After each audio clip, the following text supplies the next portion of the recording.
Gringos, gringos, en Buenos Aires, en Buenos Aires, gringos, en Buenos Aires, lights on the street, the rhythm is jumping, gringos in town and everybody is humping. From the north to the south, we're making some noise, showing the world we got the soul and the poise. Gringos en Buenos Aires.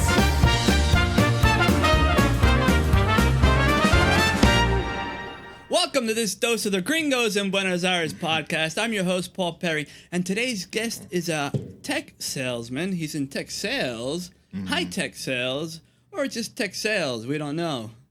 Well, I'll break it down for you.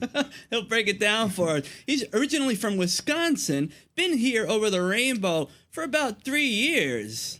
And let's give a warm gringo welcome to Manfred. Hey, Paul. How you doing, man? Glad to be here. Glad to have this little chat this afternoon. Yeah, we've been playing around with the idea of having you on the show, but I'm glad you're here. Thank you for joining me. Thank you for having me. Yeah, all right. So you're originally from Wisconsin. ¿Qué haces acá, loco? ¿Qué haces acá? What are you doing here over the rainbow? Man, what am I doing here? I mean, from I guess like what? From like what I'm doing from day to day, or Yeah, like what brought you here? What brought you here? Honestly, that's a good question. Yeah, why Buenos Aires? Why Buenos Aires? Of all the places in the world. All the places in the world. Well, to begin, I've been traveling since 2021. Like I've been doing like the digital nomad since 2021. So I kind of been all over. One point I was in Europe, and then another point I was in like South America, like Bolivia and Colombia. So I was in Colombia, and my visa kind of ran out, right? So basically, I went back to Texas because I used to live in Texas for a bit too, and I just called a friend who's like well versed in traveling. I just said, hey, what's a place in South America that's similar to Europe? And he said Buenos Aires, and so I kind of did some research. It's like, what is out there, right? So I did some research. Oh, cool, they got some cool stuff. Okay. All right, boo. So I bought a one-way ticket, right? So my original plan was only going to be here for like maybe a month or two. But so then a month started to turn into 2 months. 2 months started to turn into 3 months. And then I was like, okay, like the more and more or whatever. I'm like, okay, the place is cool. They have everything I need, right? So then I left for a bit. And then I went to Brazil. But Brazil wasn't really my vibe, right? It was kind of more like fast-paced. So, I decided to come back, and I've been here ever since. What was your first impression of Buenos Aires? Well, my first impression of Buenos Aires? Too many white people. Too many white people, A huh? lot of white people here. Is that a good thing? No, or a I mean, bad I'm from thing? Wisconsin, so you see a lot of white folks all the time. So, but yeah, when I first got here, I'm like, man, there's a lot of white folks in South America. So I did a little research, and I was like, oh, okay, that's the reason why. So yeah, but yeah, a lot of white folks. Yeah, a lot of white folks. Yeah, a lot of white folks, Yeah. man. Yeah. On that note, do you find that there's, I don't know, do you experience any racism here? Man, that's $1 million question. Racism, I would say I have experienced racism here, but not to the level of the United States. Right? From like a day-to-day standpoint, no. Like, can I walk other side of the town without any problems? Most of the time, yeah. But from a day-to-day standpoint, no, it's good here. It's like, it's really, really peaceful. People here are like nice, sort of say. Yeah, but from that standpoint, no, not really. Yeah, because after the World Cup, there was a lot of hype. A lot of celebs came out calling Argentina the most racist country in the world, and yada yada. Like, Well, yeah. Well, I always say, like, no matter where you go, there's gonna be racism, but it just depends on the level of racism, right? Because racism comes in different factors, right? And I always like to say, maybe because I'm an outsider living here, like I'm not actually in the system. Like I don't work for like a Argentine company. I don't, kind of use the services. Maybe I'm an outlier. So I feel like when someone asks me that question, I can only give them an honest opinion that I haven't experienced it because I don't really need to depend on, that sort of thing. But as far as from like racism, no, it's cool. Samuel Jackson came out and saying a lot of shit. I don't even know if he's been here before. Yeah, I saw that, but a lot of times for me, like you can't really how do you say this? You can't really believe in what the internet tells you, right? Like Argentina's the most racism. Like, what does that even mean? Like, if someone's you're gonna walk the street, someone says, "Oh, fuck you," and then go back to your country. No, you know what I mean? Yeah. But like I said, racism comes in different parts, right? So, yeah. Yeah, there's idiots everywhere in the world. No, it's definitely idiots everywhere. Definitely. Especially on the internet, man. Especially on social media. I mean, to me, like social media has been the worst thing for humanity because a lot of times, those people, they just say whatever because there's no consequences. You know what I mean? Like if there's consequences, people won't say shit. Yeah. Right. So a lot of times, like I call them keyboard warriors, right? They'll just say shit just to say shit. You know what I mean? So I don't follow that. Yeah, I know. I mean, I get a lot of hate, and sometimes people call me, stupid. For what? Different stuff. For example, once I asked, I said, "Hey, do you like soccer?" Mm-hmm. And you can't say soccer here. You got to say football. Yeah. So I got a lot of hate, and you called me ignorant and yada yada yada. But hey, call me that to my face. Yeah. So it's a lot easier to insult someone. Like you said, you keyboard warriors. It's keyboard warriors. It's a lot easier to call someone an idiot or ignorant without even knowing who they are. Mm-hmm. They come say it to my face. Yeah. Maybe that won't happen. Like I said, the rise of social media has made it so people can say whatever they want without any consequences. So. Yeah. To me, like, I feel like, to me, I just don't listen to that, right? Because I know you're not going to say it to my face. I know you're not going to come up to me and say the things you're going to say on the internet. So I don't even pay attention. Yeah, you're a big boy, too. I don't think thanks, man. A lot of milk. A lot of milk. A lot of milk. Yeah, dude. Speaking of social media, I saw that you play basketball. Man, yeah. I mean, that's part of the reason why I kind of stayed here, right? Uh-huh. Because, like I said, you can dominate, no problem. Man, I don't want to call it dominate, but I do my thing. So when I got here, like I said, it's difficult traveling by yourself, right? So it's difficult, like meeting people. So for me, every place I went, like I've connected through basketball, you know. So when I got here, I didn't realize like Argentina has a huge basketball culture. They do, yeah. Like god damn, these motherfuckers every day from sun up to sundown, right? Yeah. So when I first got here, and luckily I had some friends that I knew from Colombia that came here too. So what we did was we just went to every single court and just started like king of the court, pretty much, right? And so then I remember I'll probably say like every Sunday we'll go to like one Pacific court and then we'll just play for hours and hours and they'll get so mad. They'll get angry. They just want to beat us so bad. They'll and like I said, this is a time where I didn't speak I didn't understand any Spanish. So they kept on saying insulting my mom. I'm like, damn, well, you don't even know my mom. I'm like, why are you trying to insult me? But I guess they want to win so bad. Like they got that passion, right? So I remember the courts were just always like filled, like they just want us to lose so bad. And so then the more that they say stuff, it gets me animated, right? Sure. So then from there, people just started like hitting me up on Instagram. Gringo, come to the court. Yeah, so play for us. So we just used to travel to different courts. Used to just beat them, and then after that, just started like integrating with them, and so. Then they'll say, "Hey, come play for my team. Come play for this team." So that's part of the reason why I stayed for a while too, because of that as well. I can relate because in the '90s, I had me and my buddies. it was my friend Patrick. Yeah. He was from Nigeria. Uh-huh. 6 foot something. Yeah. He could play. He could Yeah. ball. And it was my friend Carlos from Boston. Mm-hmm.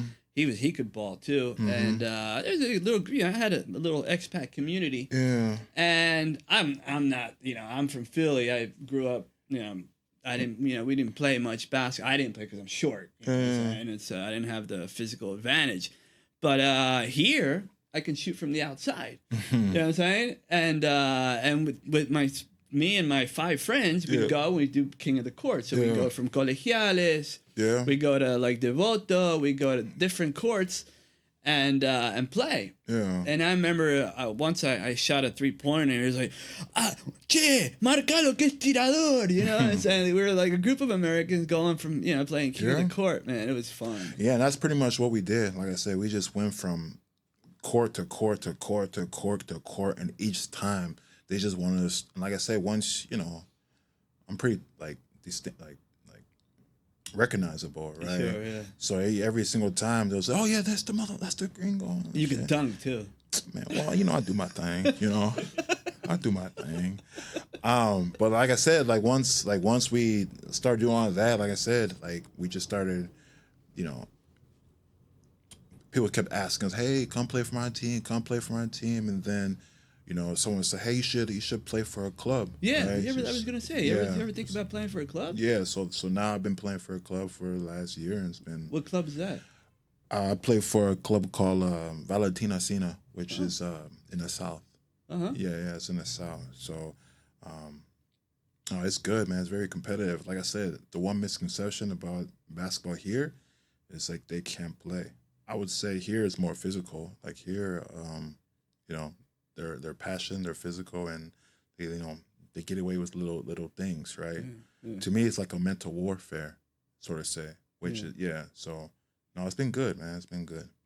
Yeah, and I had a friend of mine. I remember I had a friend, Joe Manley, and he used to recruit. I'm talking back in the '90s. Yeah. He used to recruit former NBA players to come play for teams like Boca, River, and they used to make good money, man. Yeah. They used to make good. Yeah, money. I had a friend here who played for Boca for a little bit too. Who they actually won the Liga Nacional here, and so. You know what's a shame that it doesn't get a lot of press. Man. No, but I would say here, on a national level, these people can actually play.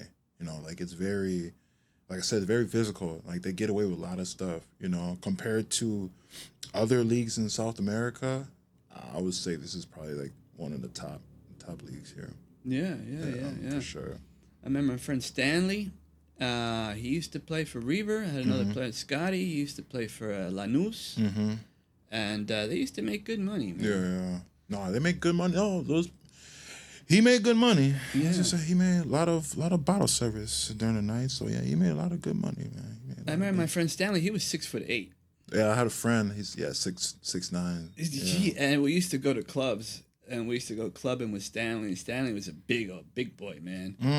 And his trouble was he couldn't sleep well. Really? Because the beds weren't, they were too small, and he had trouble taking the subway. And he played in Japan, and he couldn't hack playing in Japan. He couldn't fit anywhere. No. You know what I'm saying? It was Stanley. He was quite a character. I wonder where he's at now. So what clubs, how was it, how were the clubs back then? And I can tell you how the clubs are now. Man, I don't know, because, he would go, they'd play, he'd get paid, he was getting paid. No, as far as the nightlife, as far as the clubs, you say you guys went out to the clubs. Oh, the clubs. Well, we yeah. always, since we were we had, like you say, you have an advantage when you're not from here. You know what I'm saying? Especially back then when English wasn't very popular. Yeah. Mind you, there was no social media. So we were considered, whoa. These guys are special. Yeah. You know what I'm saying? We were considered special. So we always got into the clubs for free. We were always in the VIP and yada, yada, yada. So it was a good club scene. Yeah. But, everything starts late. Yeah, no, for sure. I definitely had to get used to that.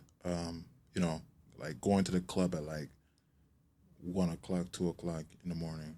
right? Like that's definitely something that in the States, that's when the clubs close at Yeah. 2, you know. But no, it's good. Man. Do you enjoy the nightlife here? I mean, do I enjoy the nightlife here?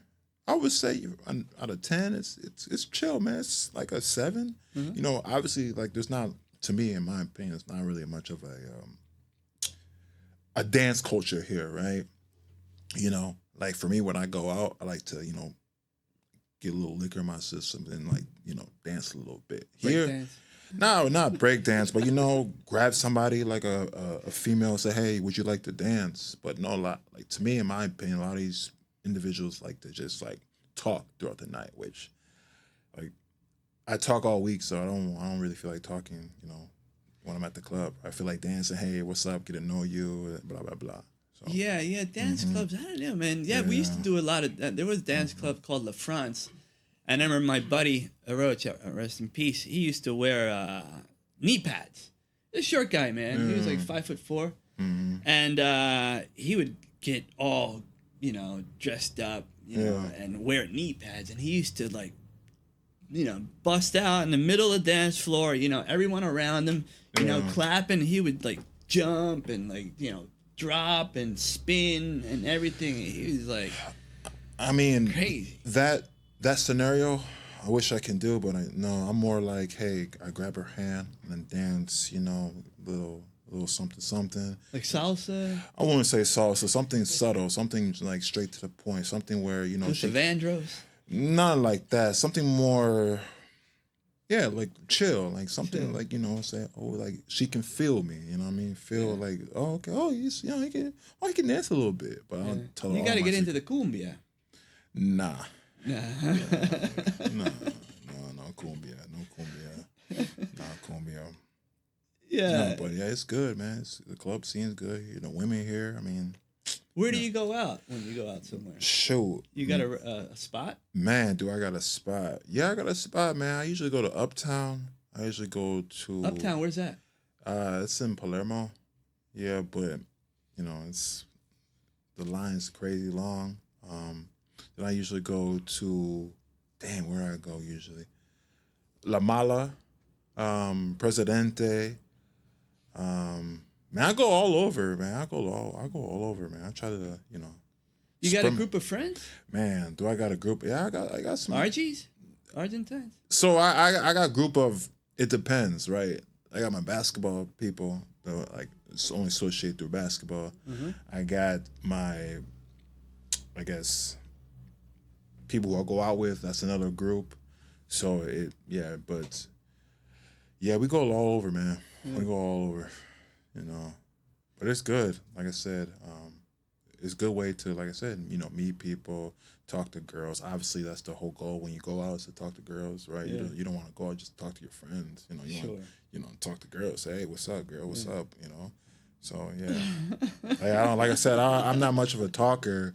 Like, Chamullero.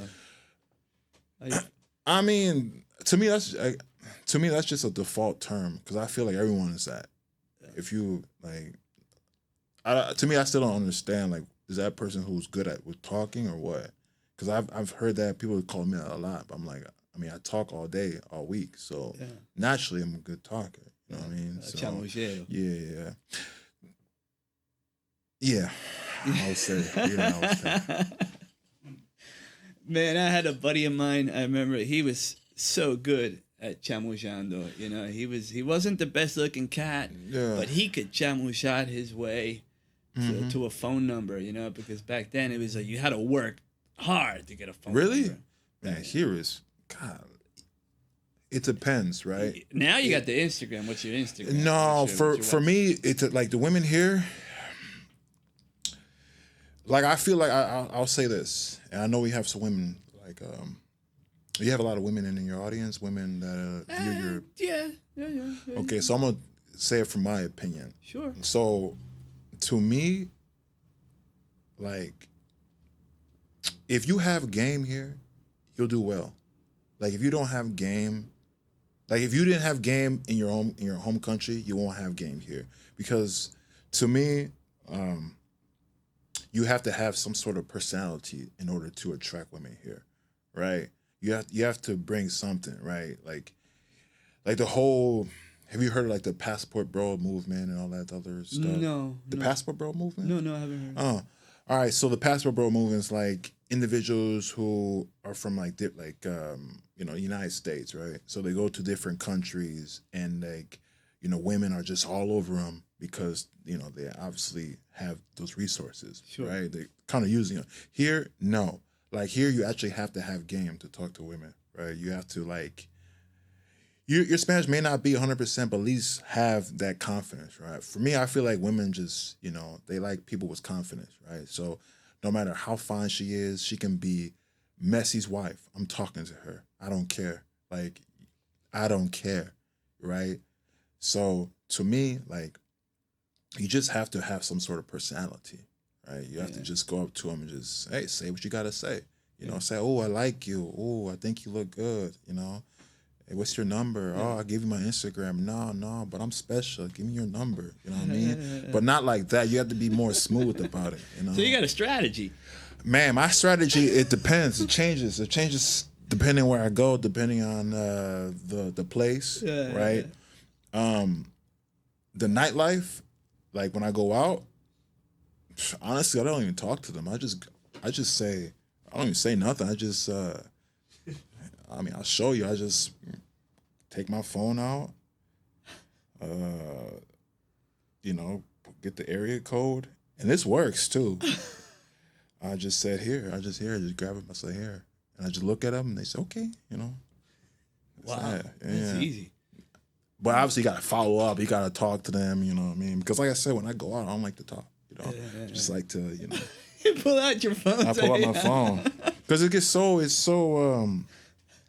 so loud, you know what I mean? Yeah. And like for me, like I said, I realized a lot of these girls go out like in groups, Sure. So I don't want to like interfere with them because they talk about stuff. So I just get straight to the point. You always got to get straight to the point. See what you want and go for it. Yeah. There you go. Drive to the basket. Drive to the basket. Yeah, you either make it or you miss it, right? That's why I tell them, like, you either make the shot or you miss the shot. So if you see something you like, go up to them. Because most of the time, like, I realize, like, guys here don't approach girls. Like, I realized that, you know what I mean? So I'm like, fuck it. So I'll go up to them. They say no. They say no. They say yes. They say yes. I text them. They don't respond. Okay. On to the next. Yeah, because I guess a lot of guys are afraid of rejection. There comes a point. I remember when we used to go out. It was like, okay, man, it's talk to everybody time. And we just go out and talk to everybody. And it's like that was. Yeah. So for me, like I said, I work in sales, right? So I get rejected every day, every hour, every minute. You know what I mean? So I always tell, like, I have a friend, oh, I'm scared to talk to this girl. Like, why? You don't know her. You don't know her name. Like, what are you afraid of? You're afraid of no? You already lost, right? So to me, if you go up to him and she says no, you're not going to remember her face tomorrow. You're not going to remember what she looks like. So you might as well just shoot your shot, Like I said, if you make it, you make it. You miss, you miss. And sometimes, hey, if you miss a shot, that might be another opportunity to go up to somebody else, So, hell yeah, I'm not, what? I am not scared of rejection. The fuck? Hell no. You're in sales. Hell no, I'm not afraid of rejection. That's the best part. Sometimes actually the best part. When someone rejects me, actually that's better than me conquering it. You know what I'm saying? Like if someone rejects me, I'm like, all right, cool. Yeah. You're lost. Yeah. Yeah, there you go. And tell me, you're in sales. What do you sell? Man, so you should sell your strategy, man. That's what you should sell. Man, honestly, so I just started a new job like a couple months back. So it's a SaaS platform, right? So you know what SaaS is? No. Software as a service. Oh, okay. Yeah.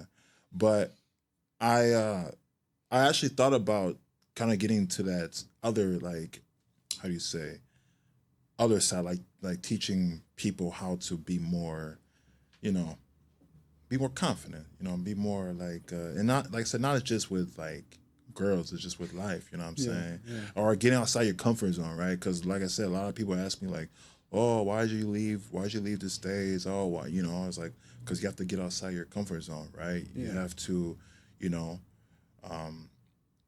yeah, get outside your comfort zone. So yeah, I thought about that because I don't know, man.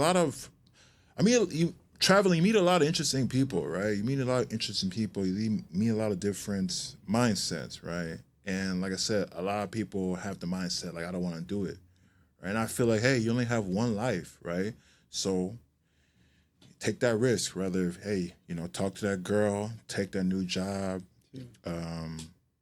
travel. Because like I said, once you're dead, you're dead. Travel. They say travel broadens the mind.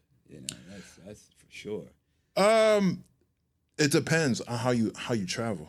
You know what I mean? Like, for example, people in the States, they usually travel to like Mexico, and they go to resorts, right? So it depends on where you go. Like for me, like when I travel, I like to stay. I used to stay in like some of the bad parts, right? So like when I used to travel like Brazil, I used to stay in like the worst areas, right? Just to kind of get the experience. Like when I play ball, I'll go to the worst areas to play, right? Just to get the experience. So it depends on how you travel. You know what I mean? So yeah, for sure. Yeah. I remember my first trip back in the day, talking 1992. I had a Thomas Cook travel book, and I wanted to go to Brazil. And I was like, where do I go? Yeah. And I was looking at the map, and for some strange reason, I decided to go to Arraial da Ajuda in Porto Seguro. I had no idea. It was like a little short paragraph like that about this place, And I said, I'm going to go there. And I took a 76-hour bus ride from Buenos Aires to Arraial da Ajuda. And in that time, man, and I was gone for a year from Buenos Aires before I came back. Yeah.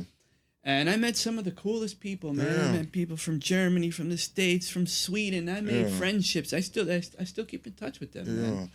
Yeah, I mean that's true. Like since I've been traveling for like 6 years, like I made some of the some people that I've still talked to this day. Because like I said, when you travel, when you leave your comfort zone, you meet people who are different minded. You know what I mean? So that's good. And I've met a lot of interesting people here. Interesting is the word. Interesting is definitely the word I would say. You have your, I mean, let's just call it is. I met some weird people. Yeah. Like people here, I'm like, what the fuck? Like I would never be friends with you if I was in in Wisconsin or Texas. Never. Like what the like people you're just like, what the fuck's this dude talking about? God damn.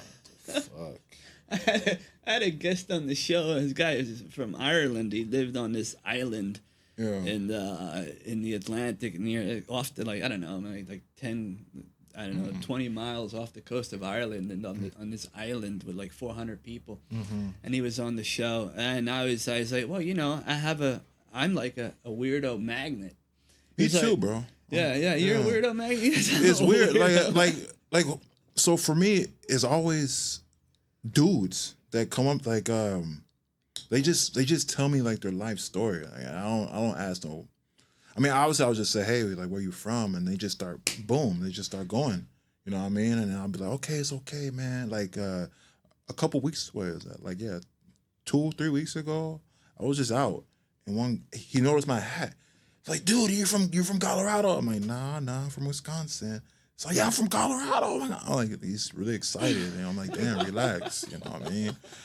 And, we just started talking. And he's like, yeah. And, naturally guys talk about like girls, right? So he was just saying, oh man, it's so hard for me. It's so hard for me talking to girls and whatnot. I don't know why these girls don't like me. I'm a gringo. I'm white. I'm like, bro, you gotta bring something more to the table. You know what I mean? Yeah. He's like, man, it's easy for you. You're a tall black man. Any girl. Like, nah, bro, it's hard for me here too. Trust me, but I don't let it affect me. So I know what you mean. Like, I don't know. It's why you think that is though? Why do you think like? I don't know, man. Because it takes a special sort to actually have the balls to get out of the States and start. No. I mean, what do you mean? Like, what do you think? People like weird people are drawn to you. Like, what do you think that is? It's the energy, man. It's your energy. It's your vibe. Mm-hmm. So I don't know. It's just, and And I think it's an energy that attracts these people because I've always been, or just like these interesting people. I've always been drawn to me. It's just like I'm drawn to interesting people, you know. Like I've had a lot of interesting friends. Yeah. I mean, I had a friend of mine who was he was a famous rock star, and for some reason we became friends. It's just like it's just so, I don't know. It could be like some magnetic. Existentialist energy or vibe that you know. No, for sure. The world moves in mysterious ways, and most of my friends have always been interesting characters. I don't know anyone who's boring. Yeah. I don't know any boring people. I mean, so I just think it's like there's an expression here: "El viento sopla." No? El viento sopla y Dios los amontona, or something like that. It means like the wind blows and God gathers them, you know, something like that. It's like birds it's like birds of a feather flock together. Yeah, that wind is definitely blowing in my direction. Yeah. God damn. Yeah, for sure. Is there anything you miss about the States? Shit, there's a lot of things I miss about the States, tell you the truth. I mean, I miss Amazon, right? Amazon. I miss being able to like just search, okay, what I want. Okay, cool. Okay, boom. Like, even Amazon Prime, like 3 hours, right? What else? I miss the food. You miss the food? Yeah, I miss the food. Well, they got good food here. Hell no. No, you don't think the food here is good? Hell no. This food is shit. Yeah. I mean, not shit. Like, not shit, but... You mean spicy? Like the spices? I know man, there's not a lot of variety, man. Like, You got milanesa. You got milanesa. That's cardboard. Sándwich de miga. But like, to me, like, there's no sort of flavor. I mean, don't get me wrong. The food here is... I eat it, of course, but it's like, it's not something like, oh my God, like, oh, I'm really excited. It's like, ooh, I'm gonna have this milanesa. Yeah.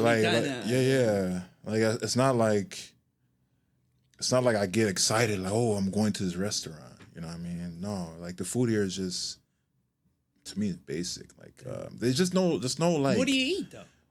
Man, what do I eat? I eat a lot of chicken, a lot of rice. The steak here, I like to cook. Right, I like to cook, so I cook a lot. What's your best dish? My best dish is pad thai. Who? Pad thai. Oh, pad thai. Yeah, pad thai.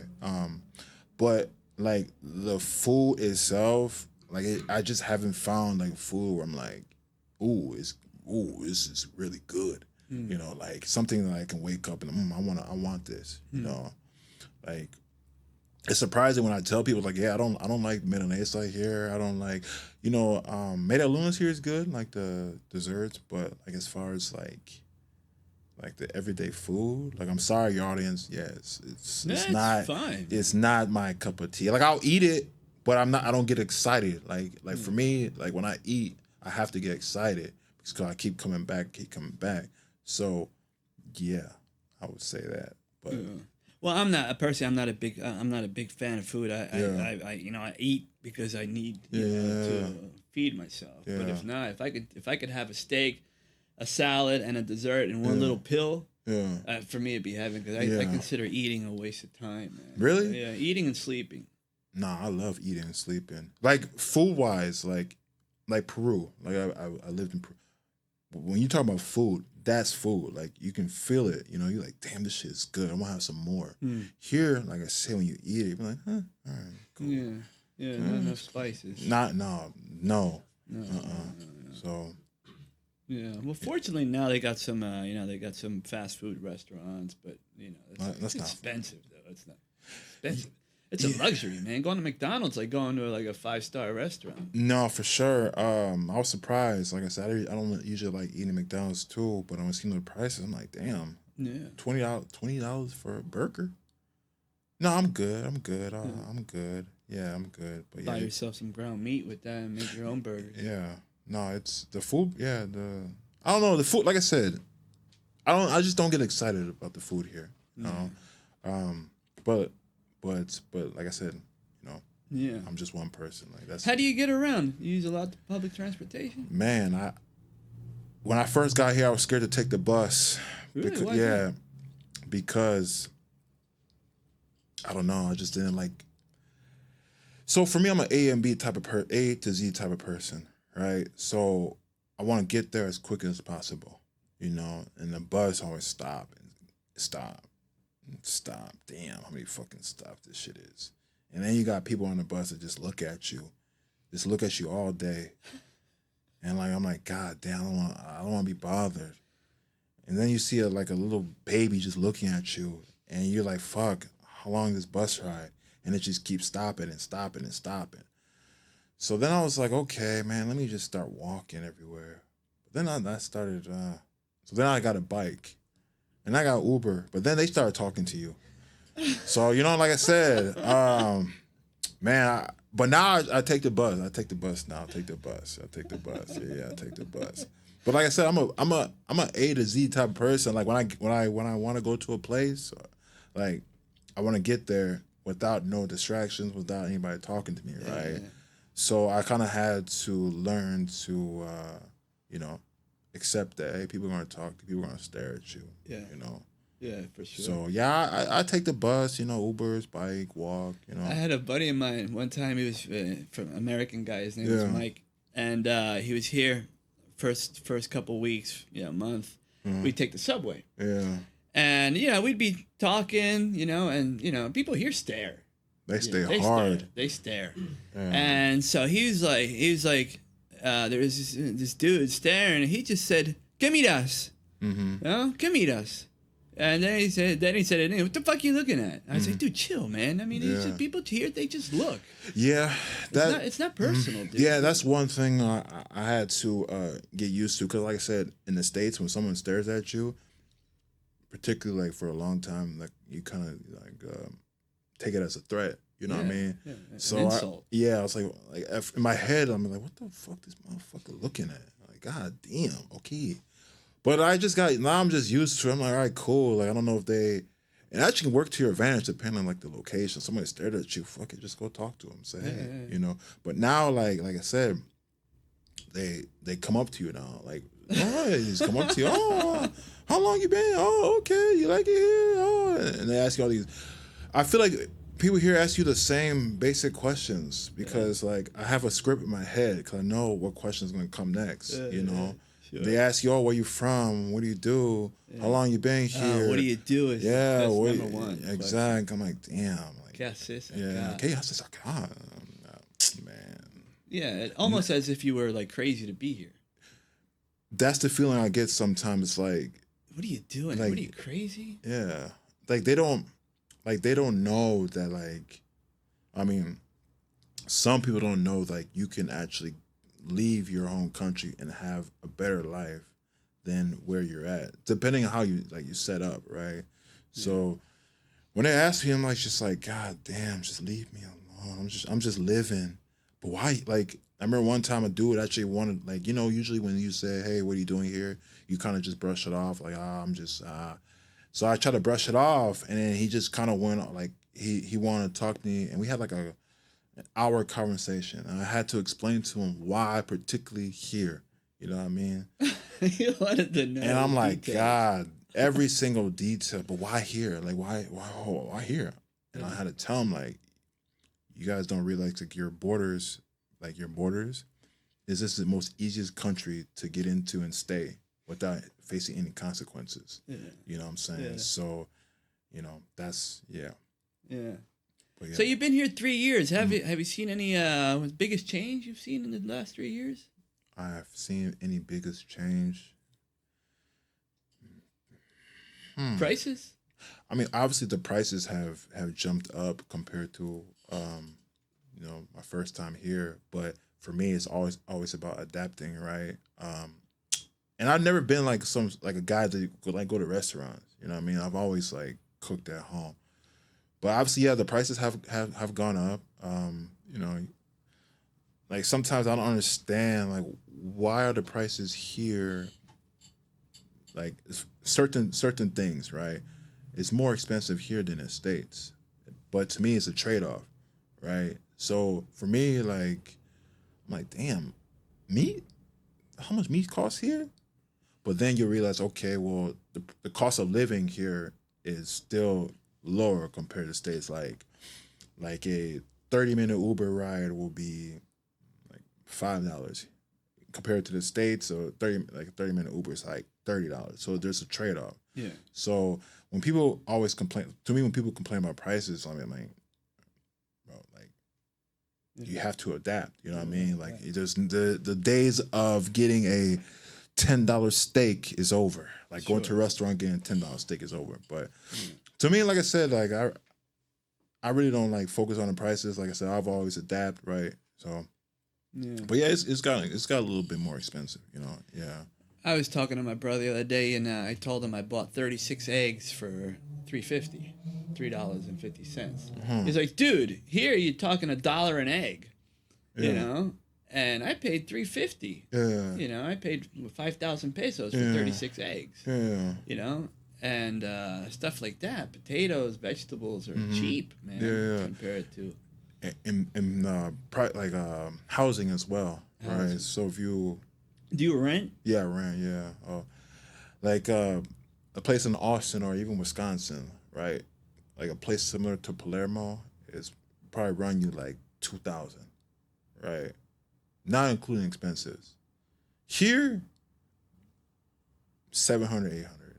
So there's always a trade off, right? Like I said, you always just have to adapt. You always just have to, you know. So yeah. Yeah, renting is did they bump up the price regularly every 6 months or what? No, I got lucky. I got in with this family, and it's been pretty consistent. Oh, okay. Yeah, I just every month I just send them whatever, and they leave me alone. So how does one get paid here? Because getting paid. What you mean? Well, for example, you work in high-tech sales. How do you get your money? I got my bank account. So I got all my bank accounts that still in the States. So I have all my checking, savings, everything's in the States. Because that's the thing, you know, you need money if you work. You know, you work abroad. Yeah. You get, you know. Yeah. But now with all these cash apps. Nah. Yeah, I direct deposit.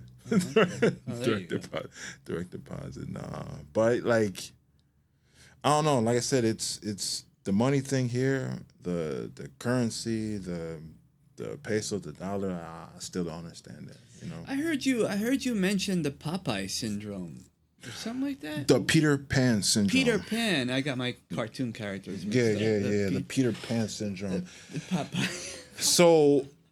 So to me, this is Peter Pan syndrome. Yeah, so based on my experience, right? Based on my experience and talk to individuals, this is how I feel, and this is how other people feel. Talk to me.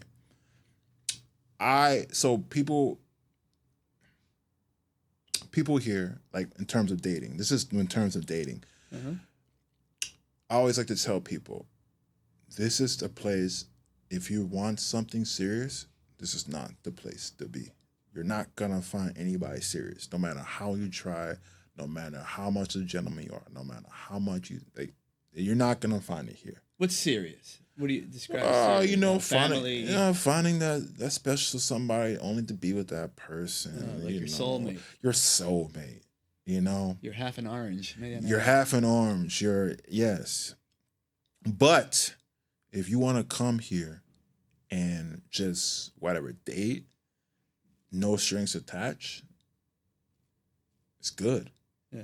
You know what I mean? But like I said, because to me, like I said, people, this generation, people don't know what they want. I'm not just talking about people here, but particularly people here.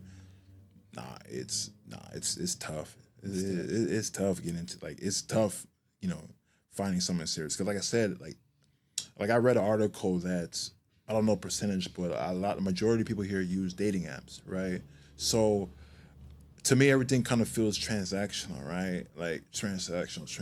So when I go on dates, I just say the same thing. Bro. Because I already know, like, it's sure. I already know what they want, or you know what I want, right? But like I said, if you're looking for something serious, hell no, that's not the place to be. Hell no, because they're running game on you, like the girls and guys. The guys are running game, the girls are running game, right? So, yeah.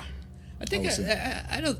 Probably that applies internationally because with all these dating apps. Yes. When I was young, I had to work like a motherfucker to get a Yes. girl's phone number, man. No. Then you had to call her house, pray her dad didn't answer. Yeah. And you had to talk to the mom or talk to the dad, ask for the girl, and then it wasn't easy, man. Nah. It wasn't easy. There's no dating apps, and you had the classifieds, but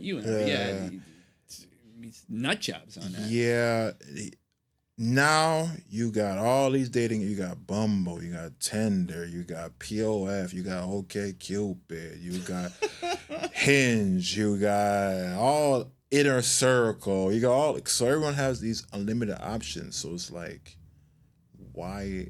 Like you can take them out to a nice restaurant. You can, whatever, give them the red carpet. It's still not good enough. So, like I said, and I'm just only talking about here because, like I said, I have a friend that used to does that, and like I tell him, bro, like no, you gotta be. I mean, if I want to be honest, and I hope like your audience realizes, like I'm an honest guy. Sure. So you have to be some sort of a savage, you know what I mean, and a respectful savage, right? Like you have to, and you ask like, what is a savage? A savage is someone that like not just I'm just gonna whatever fuck them. No, a savage is like okay, they have to earn that. You know what I'm saying? Like they have to earn that just like they have to earn you, right? So I'm not gonna roll out the red carpet. I'm not gonna text you every day like good morning baby. I want to see you. No, like because I know, like they're dating around, I'm dating around, so. You have to me, it's all about like them earning your trust and you earning their trust. You know what I mean? And you have to be honest too, sure. Right? So, but yeah, you have to be. The key takeaway is you have to be a savage. You can't be this Romeo type dude, especially here. You can't be oh baby, I want to be with you. I want you, like after 3 dates. No, like these girls don't like that shit. No. You have to almost be a mystery, right? You have to be a mystery. You have to, and I'm sorry, and I know you have a female here, member here, so hopefully I don't offend her, but this is based on my experience, right? So you have to be a mystery, right? You have to like Austin Powers. Yeah, you almost have to something like that. You always have to like. You have to keep them wondering, right? Because like I said, I can't tell you every time I've been on a date, like you can see like their Bumble application open. They get notification, like, you know what Bumble is? I have no idea. Oh, okay. No, so I'm not.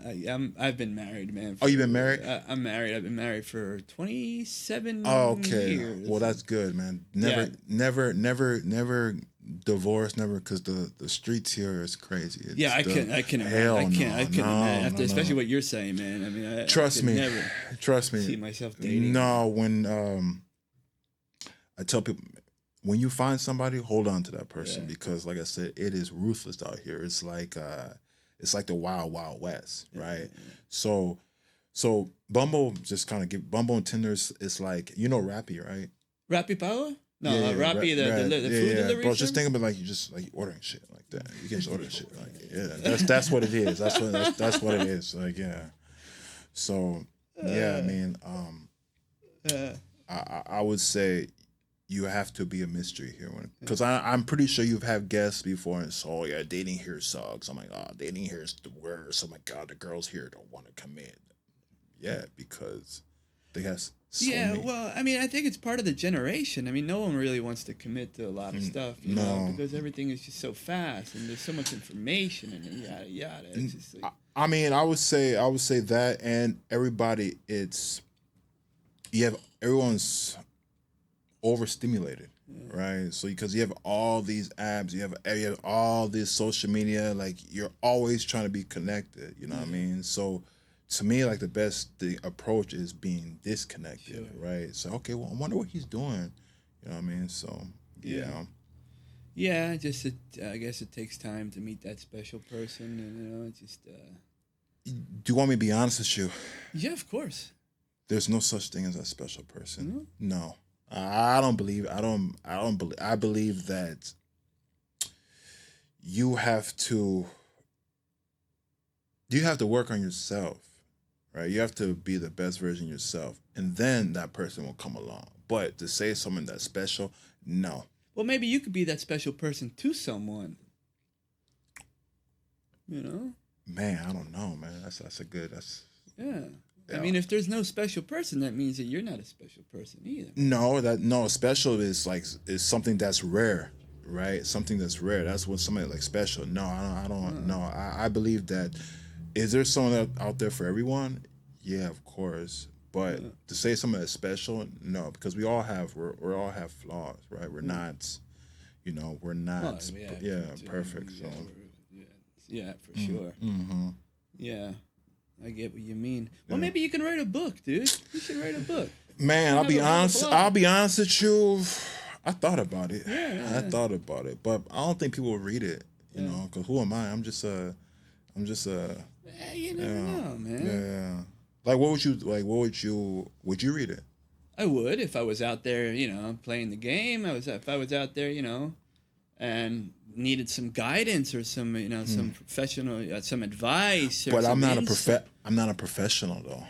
But you pretty much know what you're doing, man. You got it down packed. I wouldn't say got it down packed. It definitely changes. Like it definitely like. You're out there, man. You got you know your apps. You know how it works. Wow. You got the wording down. Mm-hmm. You got the like you said before. Savage and the swiping and all that. The swiping, whatever. Yeah. But like I said, people shouldn't listen to me because look at me, I'm still single. Yeah. Like, why? But you're 31, man. I got married at 33. No, 30. I got married at 33. I had my first kid. Oh, damn. I got married at 30. So I was out there for a while. Wait, so what made you decide to move here? Like, what made you say, hey? Well, my mom's Argentine, and I always came here on vacation. Yeah. And much like you on the court, I stood out by being able to throw a football. Oh, okay. An American football. Yeah. So when I came here, I was 12. Mm. A little South Philly punk. Mm-hmm. I came here and I was 12, and I brought with me a Nerf football. It was blue and yellow, the colors of Boca. Yeah. And the kids, I was hanging out with these kids, and they were like, "What is that?" They didn't know if it was a soccer ball. They didn't know if it was. Well, they knew it wasn't a soccer ball, football. They didn't. It wasn't a rugby ball, but they knew it was the colors of Boca. And when I threw it, and it was like I threw a spiral, and they were like, "Whoa!" I felt like John Elway. I was like, "Damn, I'm a superhero here." And everybody was talking about the kid. El Shanky with his weird ball that was the color of Boca. Yeah. And everybody, I was just so popular. Yeah. And I was like, wow, I'm just like a superstar. When I came back and when I graduated high school, I came here and I started the clubs, going out at the clubs. And I was like, El Shanky. And I was like, wow, man, I got to get out of the States and come here. Yeah. And I became like, I don't know, special. Yeah. As opposed to another face in the crowd. Yeah. So, how has it changed, like, when you first got here to now? Oh, man. Well, some things have stayed the same, but what's changed, well, man, nothing's really changed, man. Argentina is the kind of country where you can go, you're gone for 3 weeks and everything's changed, but you're gone for 10 years and nothing's changed. I heard someone say, and that's the way it is. But I mean, in terms of when I got here, I mean, there were like 3 kinds of cars. Yeah. There were like one pair of jeans, one brand of jeans. No one wore caps. You know what I'm saying? There were like so it was pretty standard. Now you gotta, that's the main difference. The variety of things is and that started in 1991 when the president took over and just like opened up the imports. And that's when everything went to shit in a way, because before there wasn't no competition between the classes. The upper class had a Peugeot, the middle class had like a Fiat, and the lower class had nothing. But so there was really no competition. There was like, oh, I want those sneakers, because everybody had the same sneakers. It's like, oh, I want that car. Everybody had the same car. So that was the biggest change, and I think that's but well. Perhaps for another time. And